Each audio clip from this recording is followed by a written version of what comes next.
আসসালামু আলাইকুম। আজকের এই ভিডিওতে আমরা শিখব হোয়াট ইজ মেটাফর বা মেটাফর কি। আমরা পূর্বের ভিডিওগুলোতে আলোচনা করেছি যে ফিগার অফ স্পিচ কি এবং কেন সেটা প্রয়োজনীয়, এবং আমরা এইটাও আলোচনা করেছি যে সিমিলি কি। এখন আমরা যে সিমিলি আলোচনা করেছি না, সিমিলির সাথে মেটাফর অনেকটাই কানেক্টেড বলা যায়। কিভাবে? যেমন দেখেন, সিমিলিতে আমরা কি করতাম? আমরা তুলনা করতাম। কিন্তু আমরা কিভাবে তুলনা করতাম? আমরা অ্যাজ বা লাইক বা রিজেম্বল এই ধরনের ভার্বের সাহায্যে আমরা তুলনা করে থাকতাম দুইটা ইন্ডিভিজুয়ালের মাঝখানে। কিন্তু এখন মেটাফরে আমরা কি করব জানেন? আমরা তুলনা করব, কিন্তু আমরা কারো সাহায্য নেব না। আমরা ডিরেক্ট, মানে ডিরেক্ট কি বলা যায়, যে কোনো সাহায্য ছাড়া আমরা তুলনা করব। এই ক্ষেত্রে এটাকে কি বলা যায় জানেন? Indirect comparison. কি বলা যায়? Indirect comparison. ওকে। আর সিমিলার ক্ষেত্রে তাহলে কি বলা যাবে? Direct comparison. ডিরেক্ট কম্পারিজন বলতে আমি কি বুঝাচ্ছি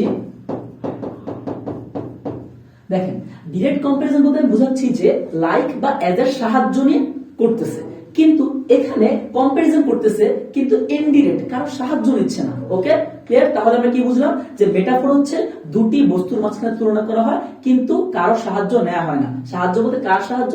অ্যাজ, লাইক বা রিজেম্বল এই ধরনের ওয়ার্ডের সাহায্য নেওয়া হয় না। আচ্ছা, এবার আমরা এক্সাম্পল দেখি কি বলা হয়েছে। You are the apple of my eye. ও, অনেক রোমান্টিক এক্সাম্পল হয়ে গেল।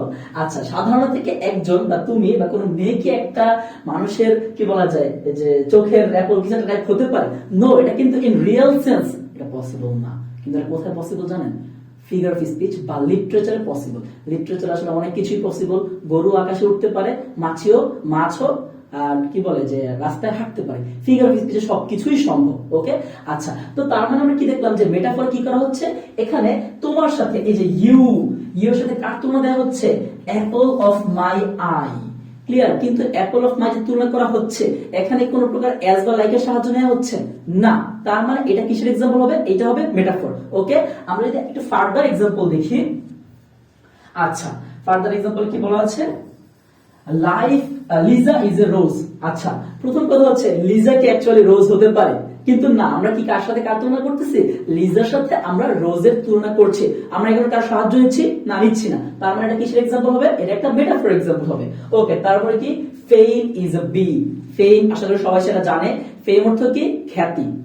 ফেমাসের noun. Okay, fame is a B. এখানে কার সাথে কার তুলনা করা হচ্ছে? এখানে তুলনা করা হচ্ছে বি এর সাথে ফেমের। ওকে, তারপরে কি? Life is a broken winged bird. Okay, লাইফের সাথে কার তুলনা করা হচ্ছে? ব্রোকেন উইংডের। লাইফের সাথে ব্রোকেন উইংডের তুলনা করা হচ্ছে without any kind of help. Okay, as life reasonable.